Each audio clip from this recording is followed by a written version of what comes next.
بسم اللہ الرحمن الرحیم۔ اور ام کلثوم رضی اللہ تعالی عنہ۔ دوسری بات، نبی علیہ الصلاۃ والسلام اپنے تمام رشتہ داروں میں سب سے بڑھ کر احترام جس صحابی کا کرتے تھے وہ حضرت عباس نبی علیہ السلام کے چچا تھے رضی اللہ تعالی عنہ۔ حضرت عباس رضی اللہ تعالی عنہ چچا سے بڑھ کر آپ ایک صحابی کا احترام کرتے ہیں، چچا سے بھی بڑھ کر۔ حدیث میں آتا ہے بیت اللہ کی تعمیر ہو رہی تھی اعلان نبوت سے پہلے، اعلان نبوت سے پہلے بیت اللہ کی تعمیر ہو رہی تھی، اور آپ صلی اللہ علیہ وسلم اور آپ صلی اللہ علیہ وسلم کے چچا حضرت عباس، ان کا جسم ایک جیسا تھا، بڑے کڑیل جوان تھے اور بڑے بڑے پتھر یہ اٹھاتے تھے جو کوئی عام آدمی نہیں اٹھا سکتا تھا۔ حضرت عباس رضی اللہ تعالیٰ عنہ وہ پتھر اٹھاتے،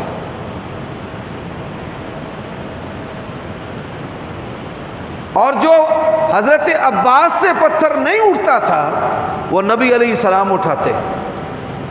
ایک پتھر ایسا، اس کی بناوٹ ایسی تھی کہ وہ کپڑے کی گرپ کے بغیر اٹھایا نہیں جا رہا تھا، تو نبی علیہ الصلاۃ والسلام آپ کی کمر جو ہے اس پر کوئی کپڑا نہیں تھا، مزدوری کر رہے تھے، تیمن پہنا ہوا تھا،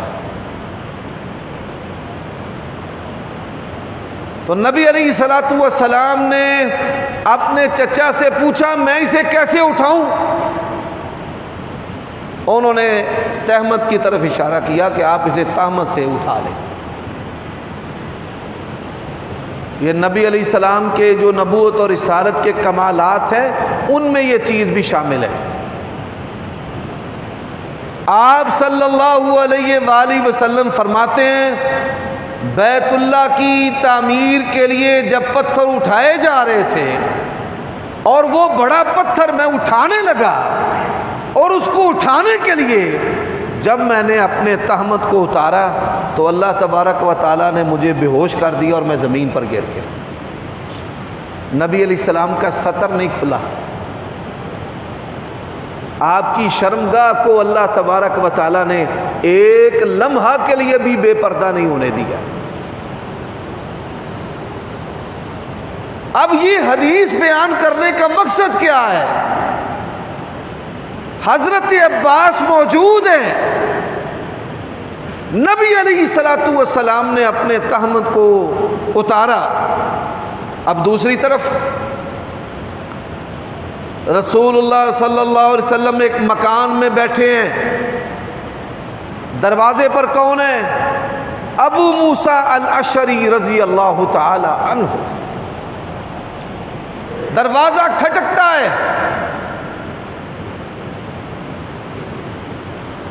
یا رسول اللہ صلی اللہ علیہ وسلم دروازہ کھولوں؟ حضرت ابو موسیٰ الاشعری کو نہیں پتا کہ کون آنے والا ہے، اندر ہیں، نبی علیہ السلام بیٹھے ہیں، حضرت ابو موسیٰ بیٹھے۔ یا رسول اللہ صلی اللہ علیہ وسلم دروازہ کھولوں؟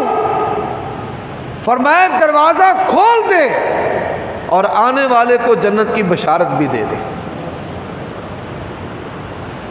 حضرت ابو موسیٰ الاشعری رضی اللہ تعالیٰ عنہ کہتے ہیں جب میں نے دروازہ کھولا تو میں دیکھ کر حیران رہ گیا کہ وہ آنے والے ابو بکر صدیق رضی اللہ تعالیٰ۔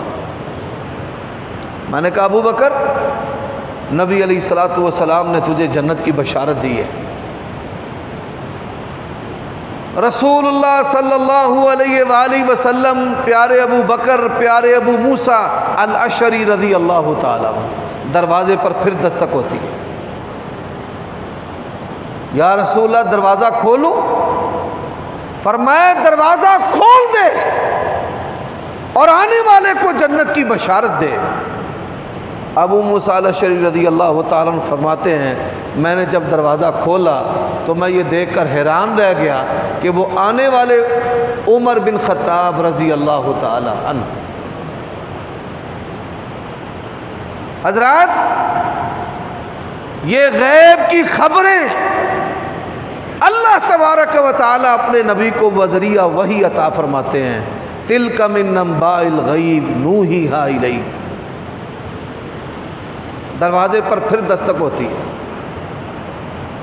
حضرت ابو موسیٰ الاشعری رضی اللہ تعالیٰ عنہ کہتے ہیں کہ جب تیسری دفعہ دستک ہوئی تو نبی علیہ الصلوۃ والسلام نے اپنے تہمد کو سیدھا کیا، ٹانگ سے کپڑا اٹھا ہوا تھا، صرف ٹانگ سے کپڑا اٹھا ہوا۔ میں نے پوچھا یا رسول اللہ دروازے پر دستک ہے، دروازہ کھولنے کی اجازت ہے؟ فرمایا دروازہ کھولنے کی اجازت ہے، دو بشارتیں دینی ہیں، ایک جنت کی اور ایک شہادت کی۔ جب دروازہ کھولا تو حضرت ابو موسیٰ الاشعری رضی اللہ تعالیٰ عنہ کہتے ہیں وہ حضرت عثمان بن عفان رضی اللہ تعالیٰ عنہ تھے۔ حضرت عثمان واحد صحابی ہیں۔ علماء نے لکھا ہے کہ نبی علیہ الصلوۃ والسلام نے اپنی زندگی میں سب سے زیادہ جس کو جنت کی بشارت دی ہے وہ حضرت عثمان بن عفان ہے۔ غزوہ جیش الاسرہ جس کو غزوہ تبوک کہتے ہیں، ایک ہی جگہ پر کھڑے ہو کر اللہ کے نبی نے حضرت عثمان کو 10 مرتبہ جنت کی بشارت عطا کی۔ کتنی مرتبہ؟ 10 مرتبہ۔ آج لوگ باتیں کرتے ہیں، رسول اللہ صلی اللہ علیہ وسلم سے پوچھا گیا یا رسول اللہ ابو بکر آئے آپ ویسے ہی بیٹھے رہے، عمر بن خطاب آئے آپ ویسے ہی بیٹھے رہے، حضرت عثمان آئے آپ نے اپنے لباس کو درست کیوں کیا ہے؟ نبی علیہ السلام نے جو جواب دیا، فرمایا میں عثمان کا حیا کیوں نہ کروں، عثمان کا حیا تو آسمان کے فرشتے کرتے ہیں۔ حضرت عثمان بن عفان رضی اللہ تعالیٰ عنہ ان افراد میں شامل ہیں جو زمانہ جاہلیت میں بھی با کردار تھے، جو خلافت راشدہ ہے کہ نبی علیہ السلام کے ماڈل پر جو امت کی قیادت ہے، ان چاروں کو یہ برتری بھی صحابہ کرام پر حاصل ہے کہ نبی علیہ السلام کی نبوت اور رسالت کو تسلیم کرنے سے پہلے یہ کردار میں نبی علیہ الصلوۃ والسلام جیسے تھے۔ شراب، فواحش، حرام، مال حرام، اس کے قریب نہ کبھی ابو بکر گئے، نہ عمر گئے، نہ عثمان گئے۔ صحیح بخاری میں حدیث ہے، فرماتے ہیں جب سے میں نے اللہ کے نبی کے ہاتھ پر بیعت کی ہے، اللہ کی قسم ہے میں نے کبھی اس ہاتھ سے اللہ اور اس کے رسول کی نافرمانی نہیں کی، میں نے کبھی اس ہاتھ سے خیانت نہیں کی، اور جب تک اللہ کے نبی کی زندگی، آپ کی حیات طیبہ، جب تک آپ زندہ رہے ہیں، حضرت عثمان فرماتے ہیں میں نے نبی علیہ الصلوۃ والسلام کے ایک حکم کی بھی نافرمانی نہیں کی۔ صرف یہی نہیں، فرماتے ہیں جب تک ابو بکر رہے ہیں میں نے ابو بکر کی بھی نافرمانی نہیں کی، جب تک عمر رہے ہیں میں نے حضرت عمر کی بھی ایک نافرمانی نہیں کی۔ ان کی اس بات سے معلوم ہوتا ہے کہ صحابہ کرام کے احکام کو، ان کی زندگیوں کو، ان کی باتوں کو، ان کے کردار کو اپنانا، یہ حضرت عثمان اور ان جیسے جلیل القدر لوگوں کا طریقہ اور شیوہ تھا۔ میرے بھائیوں دوستو، نبی علیہ الصلوۃ والسلام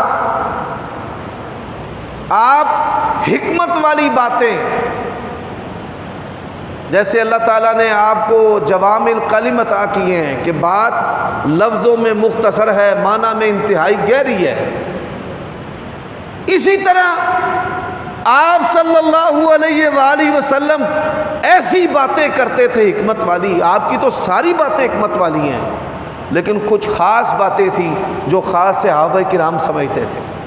جیسے رسول اللہ صلی اللہ علیہ وآلہ وسلم نے فرمایا کہ اللہ تبارک و تعالیٰ نے اپنے پیارے بندے کو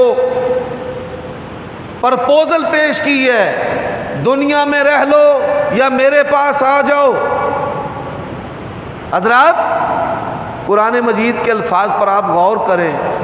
وَالضُّحَىٰ وَاللَّيْلِ إِذَا سَجَىٰ مَا وَدَّعَكَ رَبُّكَ وَمَا قَلَىٰ وَلَلْآخِرَةُ خَيْرٌ لَكَ مِنَ الْأُولَىٰ. اس کا معنی کیا ہے؟ اے میرے نبی، آپ کے لیے جو آخرت ہے وہ دنیا سے بہتر ہے. دنیا میں غم ہے، امت کا غم ہے، بڑے غم تھے رسول اللہ صلی اللہ علیہ وسلم کو. اور اللہ کیا فرماتے ہیں؟ وَلَلْآخِرَةُ خَيْرٌ لَكَ مِنَ الْأُولَىٰ. آپ کے لیے جو آخرت ہے وہ دنیا سے بہتر ہے.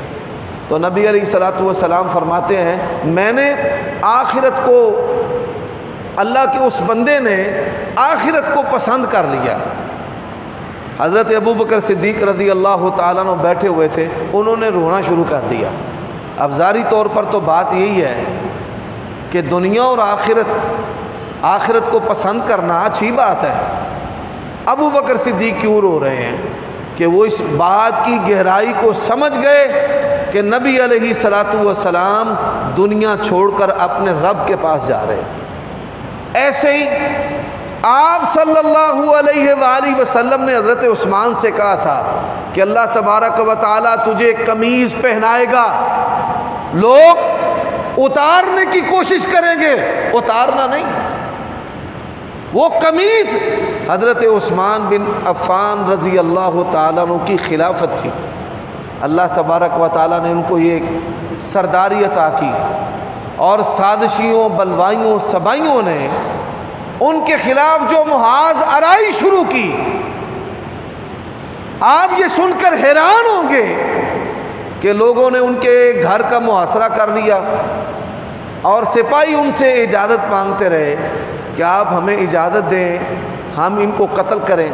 تو وہ کیا کہتے تھے کہ میں پسند نہیں کرتا کہ میری وجہ سے نبی کے حرم میں کسی کا خون بہہ جائے، میں اس کو پسند نہیں کرتا.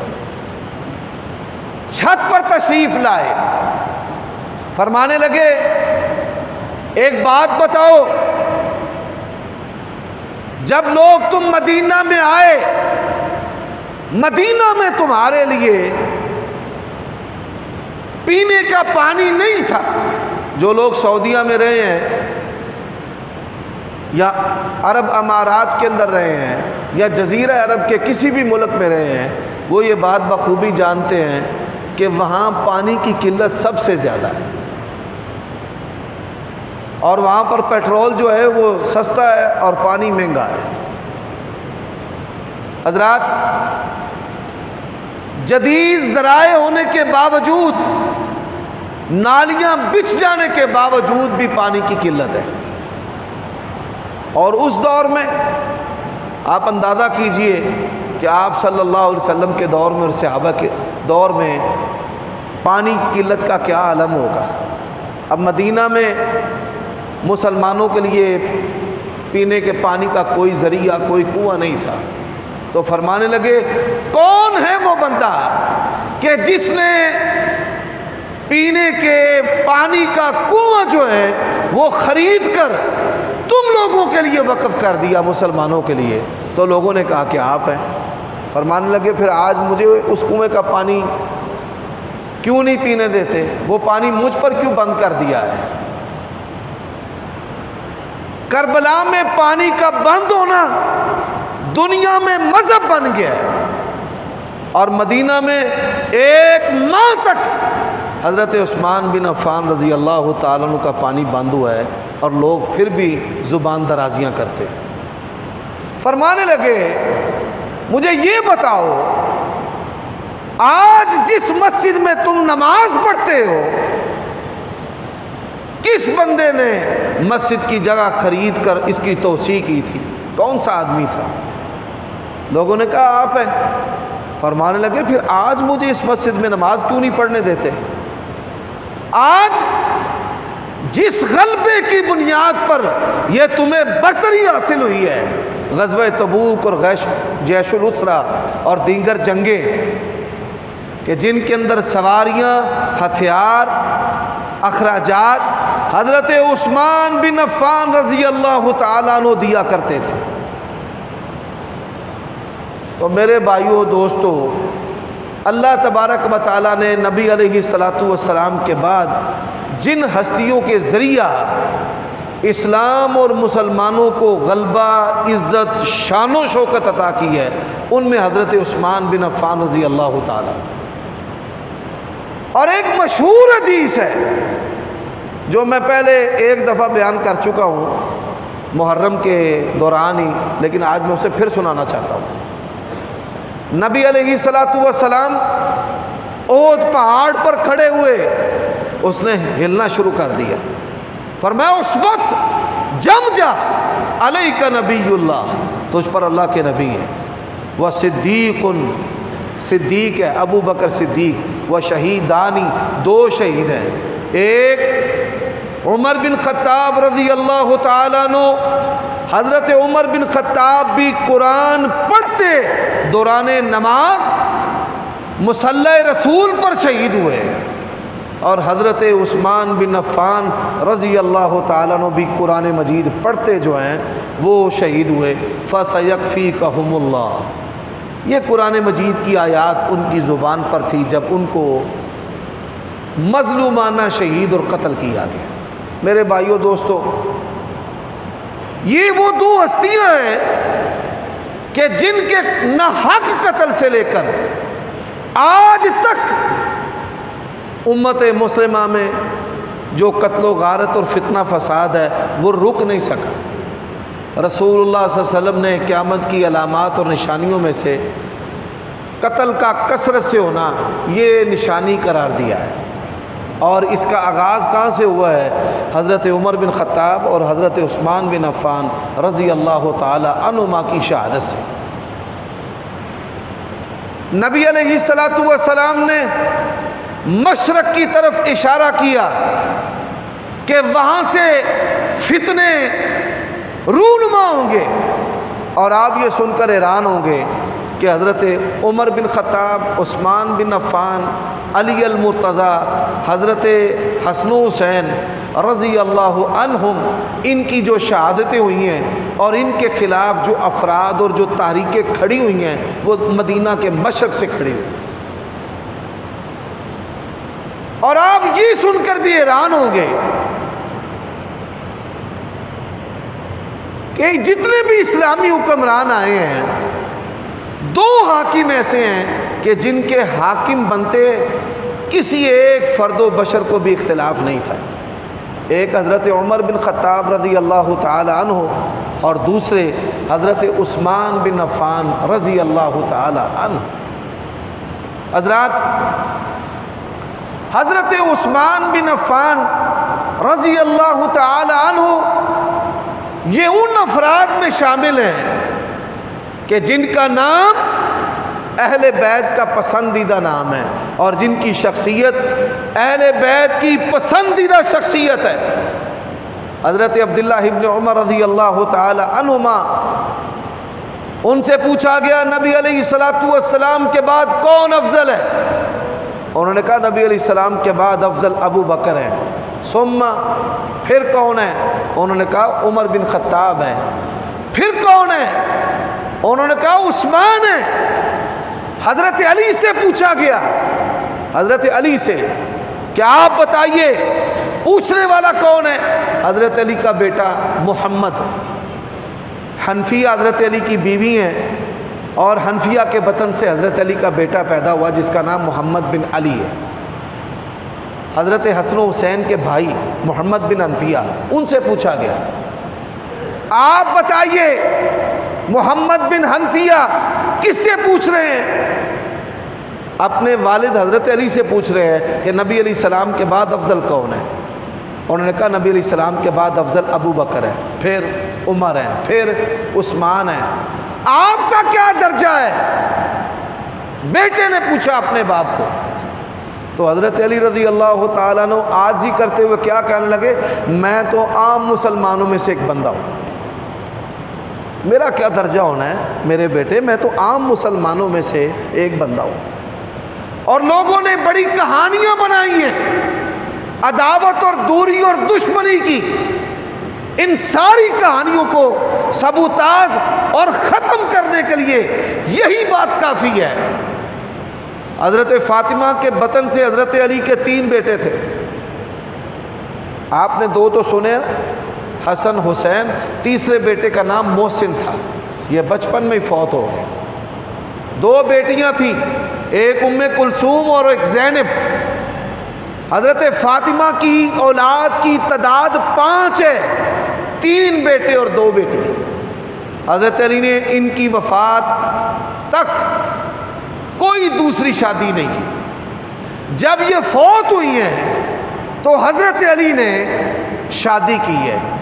سب سے پہلے جو بچہ پیدا ہوا ہے حضرت علی نے اس کا نام محمد رکھا ہے. رسول اللہ کا حکم ہے میرے نام پر نام رکھو، تو اپنے بچے کا نام محمد رکھا، محمد بن علی. دوسرا بچہ پیدا ہوا، اس کا نام کیا رکھا؟ ابو بکر بن علی. تیسرا بچہ پیدا ہوا، اس کا نام کیا رکھا؟ عمر بن علی. چوتھا بچہ پیدا ہوا، اس کا نام کیا رکھا؟ عثمان بن علی. اور جو 72 شہدائے کربلا ہیں ان ناموں میں حضرت علی کے یہ تینوں بیٹے شامل ہیں، ابو بکر بن علی، عمر بن علی، عثمان بن علی. اب سوال یہ ہے کہ جو حضرت عثمان کے مخالف لوگ کھڑے ہوئے تھے وہ کون ہیں؟ ان پر بھی تو بات ہونی چاہیے. کون ہیں وہ لوگ؟ عبداللہ بن سبا. کیا عقیدہ تھا اس کا؟ یہ پہلے یہودی تھا، پھر اس نے اسلام کا لبادہ اوڑھا. اسلام کا لبادہ اوڑھنے کے بعد یہ روئے زمین کا پہلا خناس شخص تھا جس کا یہ عقیدہ تھا کہ نعوذ باللہ حضرت علی جو ہیں وہ اللہ ہیں. اس کا سب سے پہلے عقیدہ تھا. اور یہ جو نصیری شیعہ ہیں، نصیری بہت بڑی تعداد کے اندر ہیں، پاکستان میں بھی کھلم کھلا کہتے ہیں علی نے زمین بنائی، علی نے آسمان بنایا، علی نے تمہارے رب کو پیدا کیا، نعوذ باللہ. علی نے علی نعوذ باللہ ایسی ایسی باتیں ہیں کہ میں جن کو ممبر پر بیان نہیں کر سکتا.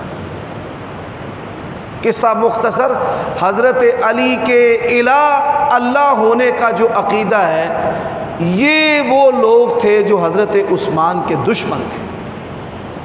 اور ان لوگوں نے حضرت عثمان کو شہید کیا، اور شہید کرنے کے بعد یہی حضرت علی کی حمایت میں سب سے پہلے میدان میں نکل آئے کہ ہم حضرت علی کے حامی ہیں. لوگوں نے حضرت علی کو بتایا کہ یہ تو آپ کے الہ ہونے کا، اللہ ہونے کا عقیدہ رکھتے ہیں. انہوں نے کہا گرفتار کر لو، پکڑ لو ان کو. سب کو پکڑ لیا. کچھ بھاگ گئے، کچھ قابو آ گئے، لیکن جو بڑے بڑے تھے وہ سب پکڑے گئے.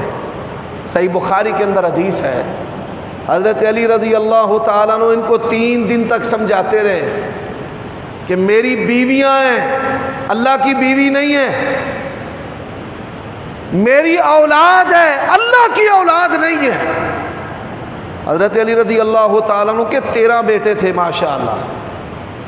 محمد بن علی، ابو بکر بن علی، عمر بن علی، عثمان بن علی، فضل بن علی، عون بن علی، عباس بن علی، اور حسن و حسین. اور یہ نام تو آپ جانتے ہیں.